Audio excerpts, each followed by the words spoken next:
Olá, tudo bem? Sejam todos bem-vindos à nossa aula do Pré-ENEM de hoje. Eu sou a professora Jamaica Kelly, ministro da disciplina de Geografia, e convido vocês a assistirem a aula sobre migração. Vamos então à nossa aula de hoje. Essa aula ela vai ser composta por duas partes, então nós vamos ter hoje migração parte 1 e a próxima aula vai ser migração parte 2. A imagem já fala por si só. O que é migração? Migração é o movimento ou deslocamento de pessoas e populações pela superfície terrestre. Essa definição ela é muito, inclusive, parecida com a da Organização Internacional para as Migrações, OIM, que é um órgão hoje das Nações Unidas, que se aproxima bastante aí dessa concepção que a gente acabou de ver. A migração, como eu disse, é o ato de se deslocar dentro do espaço geográfico.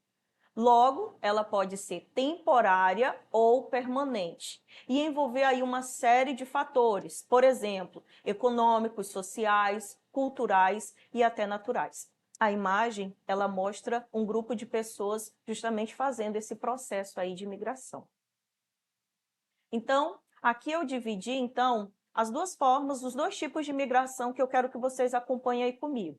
A gente tem a migração do tipo definitiva e temporária. O que seria a migração do tipo definitiva? Ela acontece quando a pessoa, o grupo de pessoas, passam a residir permanentemente no local para onde migraram. Já a migração do tipo temporária acontece quando o grupo de migrantes reside apenas por um curto período de tempo ou predeterminado no local para o qual migraram e depois voltam para o seu local de origem. Então, esse é o tipo de migração aí temporária. Aqui a gente dividiu dentro desse quadro as principais causas das migrações. Por quê, professora? Porque as pessoas não saem por acaso do seu lugar de origem. Então, elas não saem por acaso de onde vivem e também não é por acaso que elas escolhem outros lugares para viverem. Então, aqui nós temos dois fatores, as duas principais causas de migração. Porém, o quadro está dividido em fatores repulsivos, ou seja, os locais que expulsam as pessoas, e os fatores atrativos, ou seja, aqueles locais que atraem determinadas populações. A gente vai começar falando dos fatores repulsivos. Acompanhe aí comigo pela seta. Ó. Fatores repulsivos são aqueles que expulsam as pessoas de determinados locais. Quais seriam os principais fatores repulsivos? A gente tem aqui fatores naturais, socioeconômicos, políticos, religiosos. A gente tem os fatores bélicos, que é o que a gente está acompanhando na mídia, com a guerra entre a Rússia e a Ucrânia. A gente tem, por exemplo, fatores demográficos, ou seja, do próprio local em si, e a gente também tem outros fatores, que são chamados de fatores atrativos, aqueles fatores aí que atraem as pessoas. Quais seriam os principais fatores atrativos? Fatores econômicos, ou seja, as pessoas tentam geralmente migrar para aqueles lugares que vão lhe proporcionar melhores condições de vida. A gente tem os fatores sociais, a gente tem fatores socioculturais, fatores turísticos ou até mesmo recreativos e fatores como a própria liberdade. Ainda falando sobre os tipos de migrações, elas também podem aí ser quanto ao espaço. Então, em relação ao espaço, a gente divide as migrações em duas formas: migrações internas e as migrações externas. O que vai ser a migração interna? A migração interna é quando ela ocorre dentro do próprio país. A migração externa é quando você se desloca de um país para outro. Então, você fez a chamada migração externa. Dentro das migrações internas, a gente tem vários exemplos. O primeiro exemplo aqui de migração interna é a migração do tipo êxodo rural e até mesmo a migração do tipo êxodo urbano, que acontece muito na sociedade atual. Então, As migrações internas são migrações realizadas dentro do mesmo país. Como eu dei o exemplo do êxodo rural, é o deslocamento da pessoa que está no campo, ou seja, no meio rural, em direção à cidade, ou seja, para o meio urbano. E o êxodo urbano é o deslocamento da população que estava na cidade, dentro do meio urbano, e foi em direção ao campo, no meio rural. Agora, as migrações do tipo externas. Olha só, eu quero que vocês prestem bastante atenção nesse ponto aqui, que é um ponto-chave para a gente fazer as provas, as avaliações do Enem. A gente tem exemplos aqui de migrações externas. A gente tem o exemplo da migração intracontinental e a migração aí intercontinental. Então, são dois tipos de migrações externas. Qual a principal diferença das duas? Como eu disse, as migrações externas é aquela que você realiza aí, você sai de um país e vai para outro país. Então, é a migração realizada entre países. A migração intracontinental é quando ela é realizada no mesmo continente. Vamos pegar um exemplo? Se uma pessoa migrou do Brasil para os Estados Unidos, ela fez uma migração do tipo aí intracontinental, porque ela permanece dentro do mesmo continente, que é o continente americano. Agora, se a pessoa fez uma migração intercontinental, qual seria o exemplo? A pessoa migrou do Brasil para Portugal. Então, ela realizou aí uma migração intercontinental, porque ela migrou do continente americano para o continente europeu. Então, esses são os principais exemplos aí de migrações externas que vocês podem observar. A migração, ela tem vários termos específicos que a gente precisa prestar muita atenção na hora das avaliações. Por exemplo, a gente tem aqui os tipos de migrações quanto à duração. Como eu disse lá no início, elas podem ser de forma definitiva ou até mesmo temporária. A migração definitiva, só relembrando, é aquela realizada aí durante um período prolongado, ou seja, um longo período de tempo, em que implicam aí a mudança de residência. Já as migrações do tipo temporária, elas podem, por exemplo, ser diária, elas podem ser semanal ou elas podem até mesmo ser sazonal. Então, as migrações temporárias realizam-se aí durante um curto período de tempo, inferior a um ano. Então, a gente tem uma imagem, eu quero que vocês prestem atenção nessa imagem, de uma pessoa pegando um transporte público e fazendo a chamada migração pendular. O que é a migração pendular? É uma migração do tipo temporária, onde se realiza aí durante um curto período de tempo, que é justamente realizada diariamente, aquela pessoa que sai de manhã bem cedo e retorna após o seu trabalho. Então, ela saiu de manhã bem cedo, retorna no final do dia e a migração pendular, ela acontece diariamente entre o local de residência e o local de trabalho.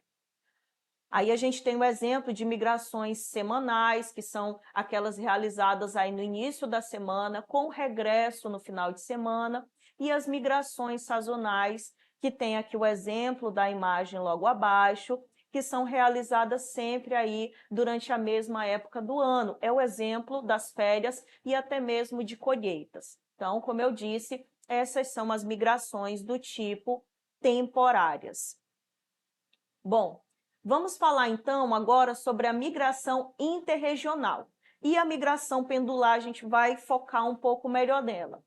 Essas duas migrações são migrações do tipo interna, tá? O que seria a migração interregional? Ela vai ser o deslocamento de pessoas dentro do mesmo território.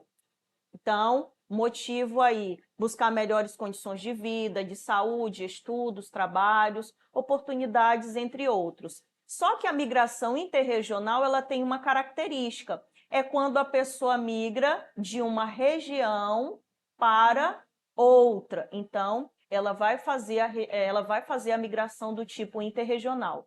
Olha o exemplo do mapa. Pega aqui uma parte da região Nordeste, e a seta indica a direção da região sudeste. Logo, essa migração é do tipo interregional. A migração pendular, vamos falar um pouco melhor dela? É o deslocamento diário de pessoas, geralmente para outras cidades, municípios, tá? E o motivo em geral é trabalho ou até mesmo estudo. Eu costumo dar o exemplo da migração pendular a partir do pêndulo do relógio, que vai e volta. Então, esse é o melhor exemplo aí da migração pendular. A imagem, ela mostra a pessoa saindo no início do dia, pegando o transporte coletivo, pegando o ônibus. Aqui ela realiza o trabalho dela durante o dia e retorna aí já no período da noite, no finalzinho do dia, ela está retornando para o seu local de origem. A migração intrarregional. O que é a migração intrarregional? É o movimento de pessoas dentro da mesma região. Às vezes a pessoa migra aí em busca de melhores condições de vida, saúde, estudos, trabalhos.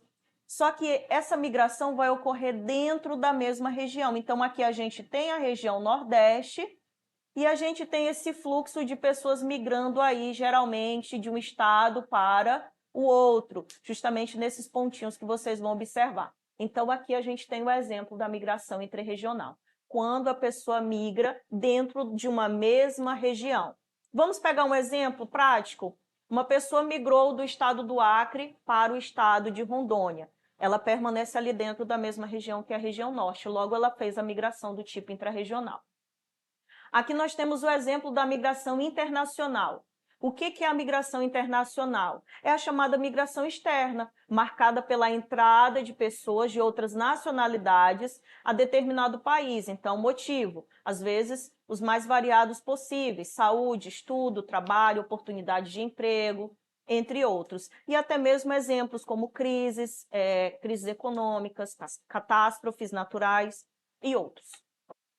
Outro tipo de migração, a migração sazonal ou transumância. O que é essa migração? É o deslocamento de pessoas dentro do mesmo território, ou seja, é um tipo de migração interna com prazo bem definido. Qual é o motivo? Geralmente é trabalho, oportunidade, saúde. Aqui o exemplo da imagem é a colheita, tá? Então, uma pessoa, durante aquele período de colheita, ela migra, quando acaba a colheita, ela retorna para o seu local de origem.